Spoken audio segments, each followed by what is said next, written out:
Hi guys, my name is Modi and welcome back to Modi Speaks.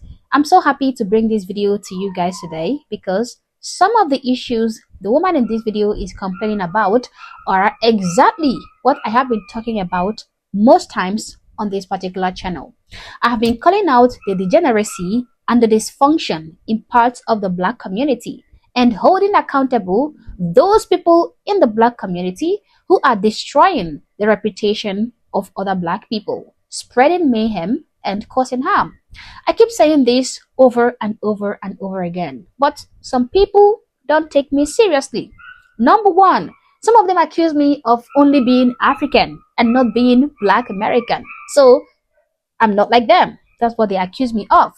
Others say that I am just a young girl who doesn't know much. I believe that is why many of them ignore my advice. But today, guys, I am really excited to share this powerful video from a full Black American woman, an older woman with wisdom and experience. Maybe this time, these people will actually listen when somebody from within their community calls out the degeneracy happening on carnival cruises and other vacation spots. Unfortunately, some Black people have turned these family-friendly experiences into chaos, ruining them for the brand and for everyone else trying to enjoy themselves. But before we get into the video proper, please do well to subscribe to the channel if you've not already. Like and share this video to keep people informed, and consider joining my membership or buying me a coffee if you like, as a way of supporting the channel. Alright guys, let's get into the video. Good evening everyone, it's Peggy Hubbard here. It's been a day, and I thought I'd do this video because I'm really disgusted. I'm really disgusted with the Black women, these Black young ladies today, and let me tell you why. I turn on the news and it's summertime and I'm thinking about taking a vacation. I'm thinking about taking a cruise. You know, everything that's happened in my life, and I think I got to get away and spend some time away. And I started looking at cruises. And I turned on the news. And this past Monday, there was a huge fight in Miami at the Carnival Cruise Line docking station. Now, they had a full-on fight. Nothing but women, nothing but Black women, tearing off, showing their asses, and fighting. And we want Black men to respect us. We want Black men to treat us like queens. We want Black men, we want the top echelon of Black men, educated Black men. And you wonder why these Black men are dating outside their race. You wonder why Black men are starting to date outside their race. It's because of women that we see on the news. They're in the middle of the holding station to board the ship to Carnival Cruise Line. Carnival Cruise Line is becoming the Chuck E. Cheese of cruise lines because it's always a fight. Always a fight, and it's always us Black folks tearing off and acting a damn fool. The last fight they had on the Carnival cruise ship was over crab legs and chicken wings. I kid you not. And I turned on the news, and there I see Black women dressed in pajamas, wearing that damn Jiffy Pop popcorn hat on their heads, that bonnet crap. Now, I have a bonnet, and I wear it at night, and I never leave the house in that damn bonnet. It's a sleeping bonnet, but these women are using it as a fashion accessory, and it's not. So, they're in the middle of the Carnival Cruise Line holding area to board, and a whole fight breaks out. Over 100 people are fighting, and they're women. And you wonder why these Black men don't want to be bothered with you trifling as Black women. You wonder why you ghetto. You wonder why you cannot find a quality Black man, because what Black man wants to be bothered with I call them she bitches. Now, I'm going to catch some flack for saying what I'm saying, but you know what? I really don't give a damn. Somebody's got to say it. And you want these Black men to date you. You want these Black men, you want these men that are making six-figure salaries to date you, but you're here out there fighting, cursing, throwing chairs. And it's not just Carnival. It's also at the airport. It's also at amusement parks. It's also at the movie theaters. It's also at the mall. We cannot gather as Black people and act like we got some sense. No, we got to go out there and chimp out. We have to go out there and show our asses every chance we get. And you wonder why these Black men are turning away from dating Black women. Now, they will date me because I have some self-esteem, and I have couth about myself. I have class about myself. I carry myself like a lady at all times. I put on makeup. I dress nice. I wash my ass before I leave the house. I put on nice clothes. I do my hair. I don't get the Jasmine Crockett starter kit. No, I don't. It's all natural, baby. But yeah, I do wear wigs. But you know what? They're elegant, and they're tasteful, and they look good. These women, they walk out, and I go to Walmart, They're wearing pajama pants. They look like they haven't washed their ass in 3 days. They're wearing those damn bonnets on their heads. And you got the nerve to get mad at Monique for telling you to have some pride about yourself. When I was growing up, my grandmother, God rest her soul, my grandmother told me, when you leave the house, you're a representation of me. When you leave the house, you're supposed to look presentable. You will not go out the house in rollers in your head. You will not leave the house in your pajamas. You will not leave the house without having your toenails painted. If we wore sandals, your toenails better have been painted.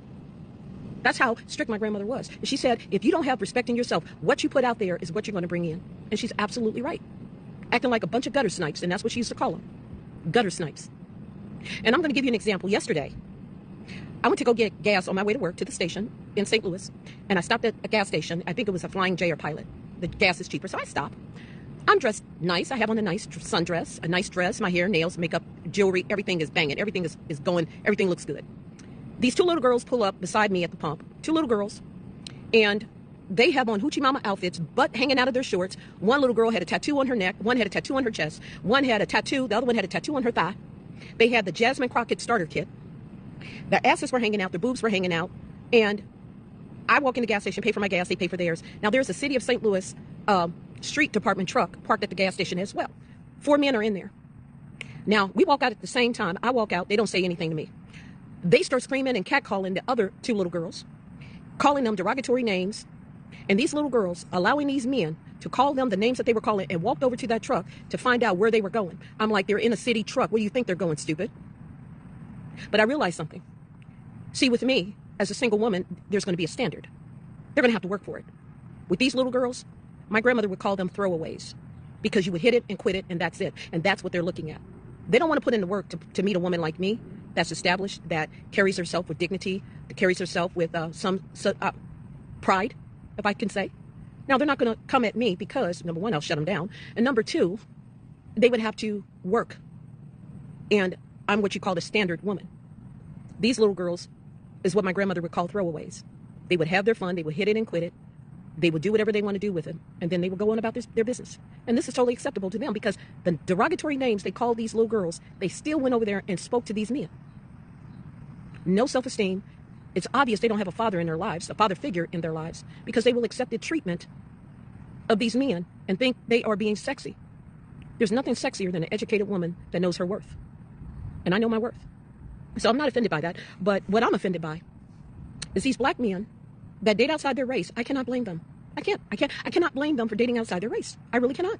Because look at the field.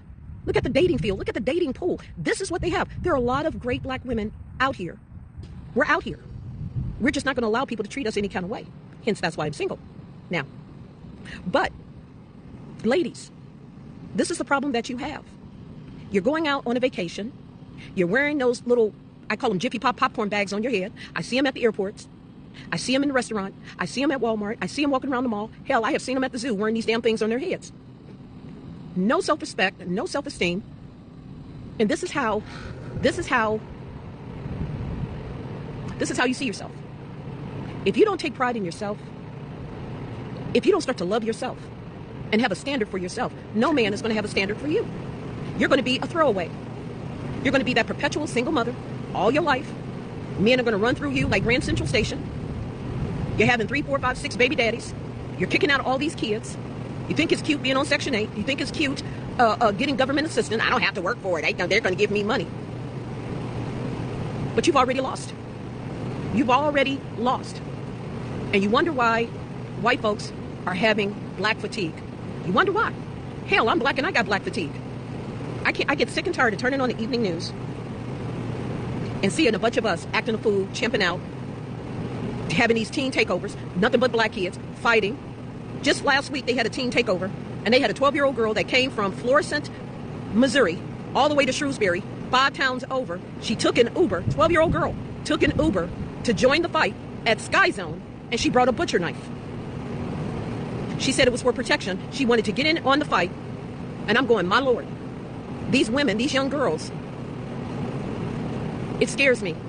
It scares me to the core that we, as a black society, are not speaking up about what's happening within our black community.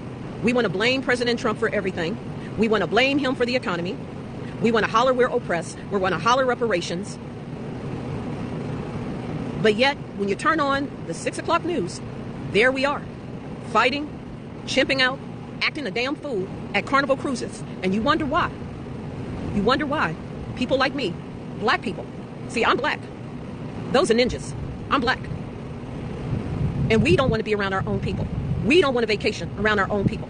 We are starting to look for destinations that are all white so we don't have to deal with our own kind because of the embarrassment. If we get on a cruise ship, there's going to be a fight on the cruise. If we go to the airport, there's going to be a fight at the airport. If we get on the damn Greyhound bus, we're going to have a fight at the Greyhound station. That's why I'm going to Sturgis. One of the whitest festivals you possibly can imagine. And guess what, folks?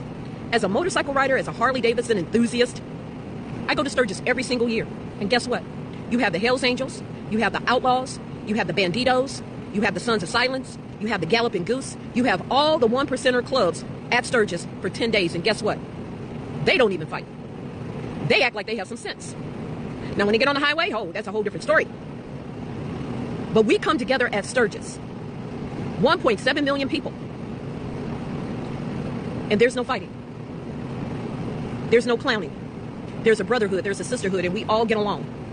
There's only one race, it's the human race, and we only have one standard. If you're going to call us something, we don't have black, we don't have white, we don't have brown, we don't have yellow.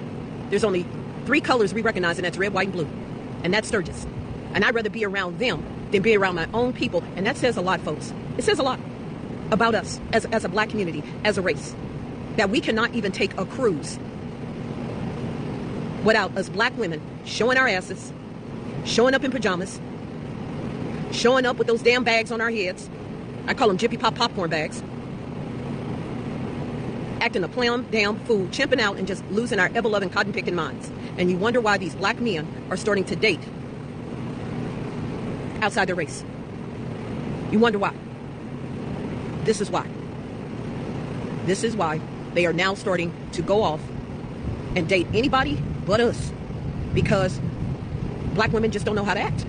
You can't take us nowhere. Well, you can't take them nowhere because I'm a black American. Those were ninjas. You know what I'm saying? That's what they were. And you saw the people in the background, white folks standing in the background, shaking their heads going, I can't believe I'm looking at this crap. I can't believe this is happening. They're removing themselves from the situation. And like I said, folks, it's like this at the airports, movie theaters, Chuck E. Cheese, the zoo, the DMV, beauty supply stores. And it's a damn shame. It really is. It's a damn shame. I'm going to look at some of these comments. Jimmy says black people are safe when it's in a crowd of white conservatives. Yeah, they're safe. Yeah, the white conservatives are not going to mess with you. Matter of fact, they will welcome you with open arms. But if you come out there chimping out and acting a damn fool, all bets are off. Marsha said, hang in there, Peggy, you're the best. Yeah. And Deborah said it's called Demons Coming Out. Yes, love you, and you stand for good. God bless you. That's Angela. I love you too, Cindy. I love you too, Jimmy. I love you too, Lisa from New Jersey. Hey, I got Asian. Yes. She said, oh, Asians don't tolerate ninjas either. Oh my God. Yeah, you get that. Yeah. When I go to the beauty supply store, oh no. They don't play that in the beauty supply store. They don't. Oh my God. I have a friend who is from Korea and she owns 2 beauty supply stores. She will throw your butt out if you even act a fool. She will throw you out. She doesn't play. She quit school because of recess. I love my girl. But it's sad. It really is sad. And they want to get upset. And I look on TikTok, folks, and they want to get upset because these men out here, these black men who are successful, are not going to take on a woman that's got 3 or 4 kids by 2 or 3 or 4 baby daddies. They want a high profile man. What high profile black man wants to take on a single mother that has 4 or 5 kids with 3 or 4 guys, 3 or 4 baby daddies? What? No, they're not. They're not. If you're not willing to take care of yourself and hold yourself in a higher regard. Now, I was a single mother. I had 2 children from a marriage, and I met Charlie.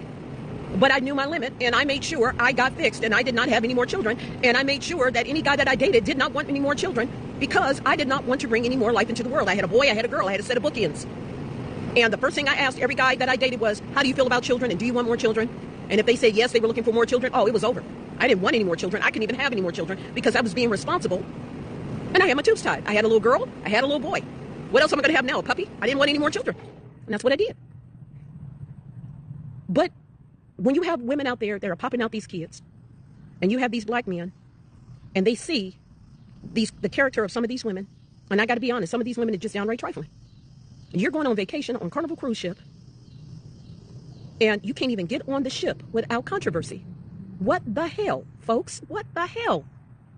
And you wonder why these black men are dating outside their race. Because you're acting like a pack of hyenas. You're acting like some ghetto. My grandmother would call them gutter snipes. That's what she calls them, gutter snipes. And she would call them throwaways or tossaways. And it's a sad commentary. It really is. But I just thought I'd share that because you know what? Somebody's got to say it. And I'm going to catch flack from some black women in the black community. And they're going to say, y'all, you're just trying to be white. No, I'm not trying to be white, rather. I'm just trying to tell y'all the truth about yourselves. That if you want a quality man, if you want somebody coming into your life, you got to have some self-respect about yourself. If this is how you present yourself coming out the house in pajamas, and I'm not talking about white women, I'm talking about as black women, because this is rampant in what I've been seeing with black women. And I just look at them and I shake my head. And I weep for these young women because they just don't know. They've never been taught how to carry themselves. They've never been taught how to be ladies. Men are going to treat you the way you act. Understand what I'm saying? Men will treat you the way you act. And I realized those men in that work truck did not say anything to me because they knew I was on a whole different level. They knew that I was not easy prey. They knew that this was a lady. But we can talk to them any kind of way. We can be derogatory towards them and disrespectful towards them and say the things we're saying to them, which they did and was pretty damn disgusting. And these young ladies went over and spoke to them anyway. A lady would not stand for that. And I wanted to say something so bad to these men. I wanted to walk up to say, so what would your wives think about how you're talking to these young ladies? How would your mother feel about the way you're talking to these young ladies? How would your daughter feel and how you're disrespecting and talking to these young ladies? But I held my tongue. I really wanted to say something, but I held my tongue. I really did. But to see those young ladies go over there and be disrespected,